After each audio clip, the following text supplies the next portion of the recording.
A U.S. Navy sailor walks into a brothel in Curacao and is approached by a desperate American woman. She whispers that her name is Amy Bradley, that she's being held against her will, and she begs him for help. The problem? Just days before, Amy had vanished without a trace from a cruise ship hundreds of miles away. This wasn't just a missing person case. It was a potential kidnapping, unfolding in plain sight while a floating city partied on. That desperate plea for help in a brothel is a terrifying piece of the puzzle. But to see the whole picture, we need to rewind to just a few days earlier, before she was a ghost in a tragic story. We need to go back to the ship. To grasp the sheer impossibility of it all, you first have to understand who Amy was. Amy Lynn Bradley was not a fleeting, impulsive soul. At 23, she was grounded, sharp, and vibrant. A recent graduate with a degree in physical education from Longwood University, she was an achiever.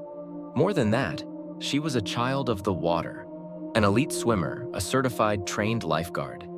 The idea, so easily offered by the cruise line later, that she might have accidentally tumbled from her balcony and drowned was, in her family's eyes, a statistical absurdity. Her father, Ron, her mother, Iva, and her brother, Brad, knew it with certainty. If Amy went into the water, Amy would have survived. Her strength and skill were her signature. The Caribbean cruise was a belated graduation gift, a rare chance for the tight-knit family to be together. Amy's life was a map of promising destinations. She had a serious boyfriend, a loving family, a future she was actively planning. There was, however, a layer to her life that few knew, a detail shared later by her brother Brad not to invite speculation, but to paint a fuller picture of a complex human being. Amy was bisexual and, at the time, was navigating the emotional currents of a recent, difficult breakup with a girlfriend, alongside her relationship with her boyfriend. She was, like any 23-year-old, a person of depth and private complexities, a world of thoughts and feelings not visible to every casual observer. The timeline of that final night, the night of March 23rd bleeding into the morning of March 24th, 1998, has been reconstructed with chilling precision.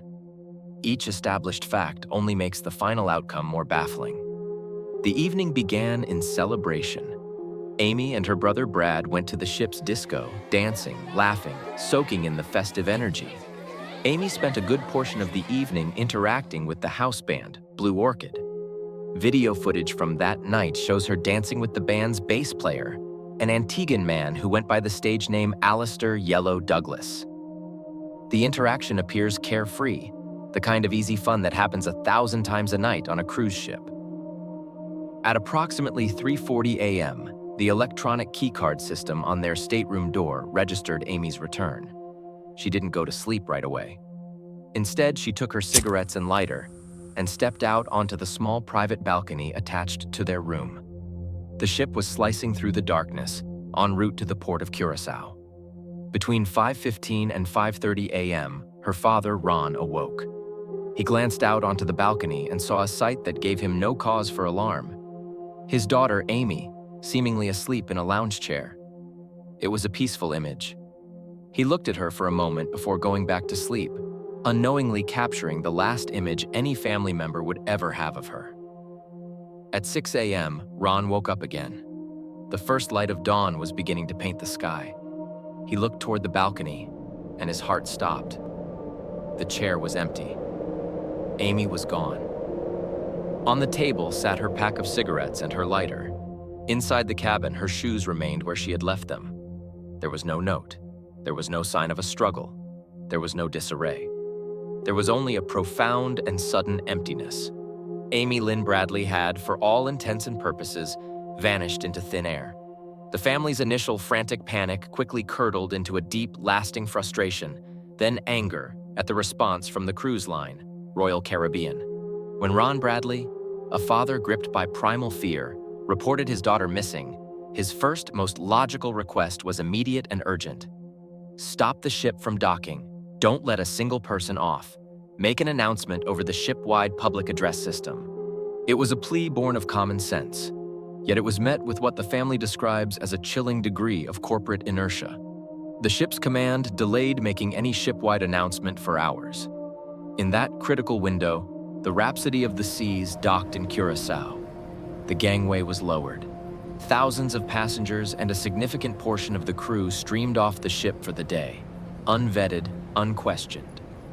The door to a contained, effective initial investigation wasn't just closed, it was slammed shut and bolted.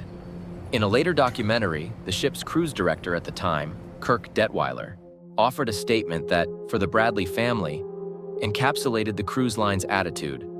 Life goes on, the tours go on.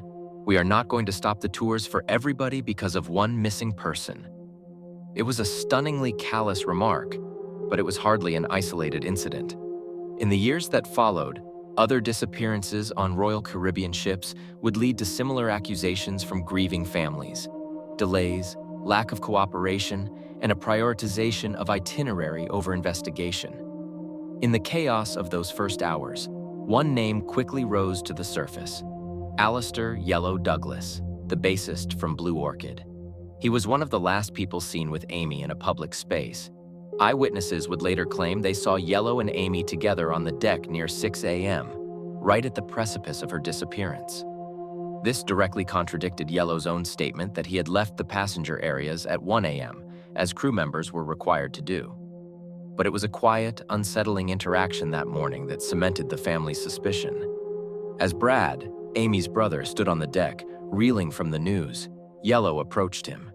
He put an arm around Brad and said something that would haunt him forever. "Hey man, I'm so sorry to hear about your sister."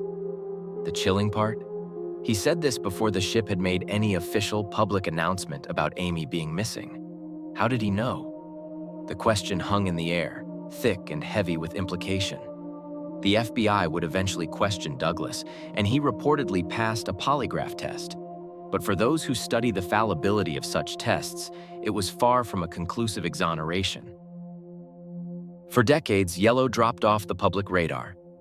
Then, in late 2024, an investigative journalist tracked him down. He was living an entirely new life in Grenada, having become a Christian pastor and a practitioner of exorcisms. In his first interview in over 2 decades, Douglas steadfastly denied any involvement. But the contradictions in his original timeline and the bizarre trajectory of his life have left a permanent, unanswered question mark next to his name. The suspicion didn't stop with Yellow. Both Ron and Brad recalled a disturbing undercurrent during the cruise. They noticed that certain crew members, waiters, and service staff had been paying Amy an unusual amount of attention. They described it as a weird focus, a way of looking at her that felt less like flirtation and more like assessment, as if she were being singled out, targeted. This unsettling feeling, combined with her sudden disappearance, planted a terrifying hypothesis in the family's minds. This was no accident. This was an abduction. The Bradleys' legal battle against Royal Caribbean ended in bitter disappointment. They filed a lawsuit for negligence, but the case was ultimately dismissed by a judge for what was controversially labeled fraud on the court. According to the court records, the judge accused the family of deliberately withholding the names of over 100 potential witnesses who might have suggested Amy was behaving erratically or could have left on her own, while providing only 3 names who supported their abduction theory. The family vehemently disputed this characterization, but the ruling was a death blow to their legal fight, adding another layer of complexity and pain to their story. In the desperate years that followed, the Bradley family clung to any sliver of hope, and hope did arrive in fleeting, torturous glimpses from across the Caribbean. These were the reported sightings, each one a potential key to the mystery. Curaçao, 1998. Just days after she vanished, 2 Canadian tourists saw a woman who looked identical to Amy on a beach in Curaçao. They were so sure they noted her distinctive tattoos: a Tasmanian devil spinning a basketball on her shoulder, a sun on her lower back, a Chinese symbol on her right ankle, and a gecko on her navel. They were, they said, 95% certain it was her. The brothel, Curaçao, 1999. A U.S. Navy sailor named William Hefner came forward with a story that was both a bombshell of hope and a gut punch of horror. He claimed that while visiting a local brothel, a woman approached him. She told him her name was Amy Bradley. She begged him for help, saying she was being held against her will and was not allowed to leave. Fearing repercussions for his career, Hefner didn't report it immediately. By the time he found the courage to contact authorities, the brothel had burned to the ground. The department store restroom, Barbados. Another witness, Judy Moorer, claimed to have encountered a distraught woman in the restroom of a department store. The woman looked frantic. When Moorer asked if she was okay, the woman allegedly said her name was Amy, she was from Virginia, and a group of men had her. Before Moorer could react, a large, intimidating man entered the restroom, threatened the woman, and forcefully led her away. These accounts solidified the family's worst fear. Amy had been abducted and forced into the horrific world of human trafficking, but their agony was compounded by the cruelty of predators of a different kind. A man named Frank Jones, presenting himself as a former Navy SEAL, approached the family, promising he had the skills and connections to find and rescue Amy. He bled them of over $200,000, feeding them a steady diet of false reports, fabricated photos, and empty promises. Frank Jones was eventually convicted and sentenced to 5 years in prison, but the emotional and financial scar he left on the Bradleys was permanent. The most shocking and credible clue, however, would arrive in 2005. The family received an anonymous email. Attached were 2 photographs that made their blood run cold. The images, sourced from an adult website advertising escort services, showed a woman in lingerie, posing suggestively on a bed. The woman's face, her bone structure, her teeth, the resemblance to Amy was staggering, haunting. Forensic experts, including a former FBI analyst hired by the family, examined the photos. Their conclusions were chilling. It was highly likely that the woman in the photograph was, in fact, Amy Lynn Bradley.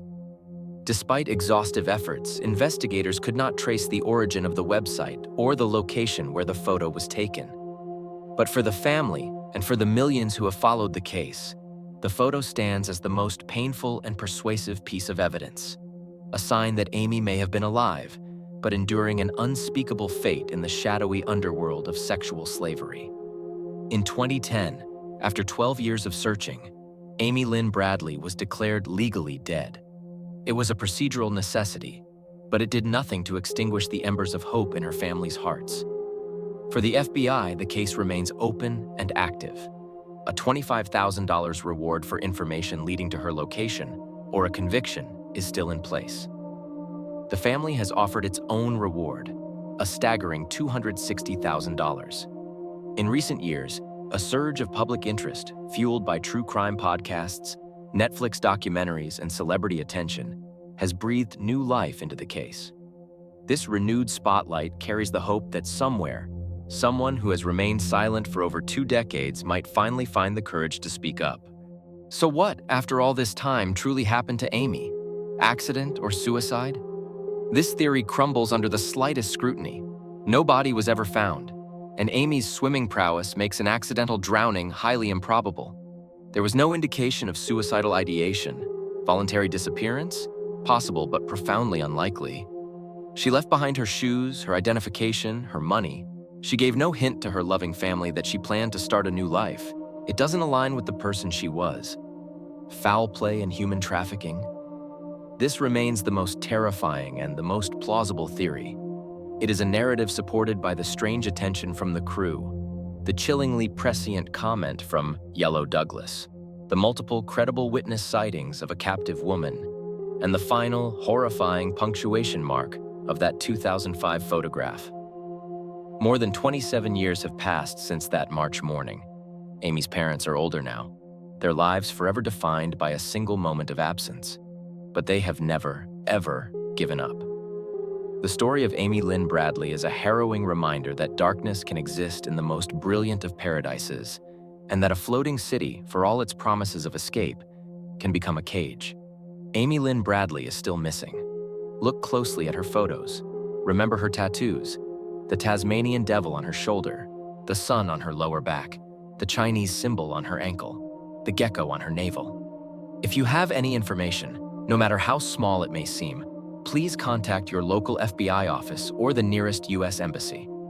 It is time for her family, after nearly 3 decades in limbo, to have the answer they so desperately deserve. The search goes on.